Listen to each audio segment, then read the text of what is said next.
Sa Quezon, Palawan, naospital ang isang lalaki matapos pagtatagain habang nakikiinom ng tubig. Habang sa Masbate, patay ang isang pulis matapos barilin sa ulo. Ilang araw matapos na mapatay rin ang kanyang asawa. Yan at iba pa sa ulat ni Vel Custodio. Maliligo lang sanang isang pulis sa ilog sa Masbate pero hindi na nakabalik ng buhay si Patrolman Samuel Baruelo Jr. matapos barilin sa ulo. Duguan na ng matagpuan ang kanyang bangkay. Napag-alaman na pinatay din ng misis ang pulis 3 araw bago manyari ang krimen. Inaalam pa ng pulis ang motibo at kung may foul play sa pagpatay. Ospital ang bagsak ng lalaking makikiinom lang sana sa kanyang kamag-anak sa Quezon, Palawan. Pinuntahan umano ng biktimang si Joselito Launan ang bahay ng suspect para makiinom ng tubig.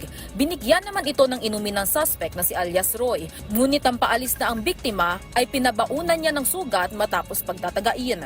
Tumakas si alias Roy matapos ang pananaga. Posibleng nagsiselos daw ang suspect sa biktima pero hindi ito dinetalye ng mga pulis. Kumpiskado ang mahigit 100,000 halaga ng iligal na droga sa isang high-value target sa Tibungo, Davao City. Kabilang ang drug suspect na si alias Al sa top 7 most wanted ng rehiyon. Nakuha sa suspect ang 9 na pakete ng shabu at isang hindi rehistradong baril. Patong-patong na kaso ang kakaharapin ng suspect. Vel Custodio para sa Pambansang TV sa Bagong Pilipinas.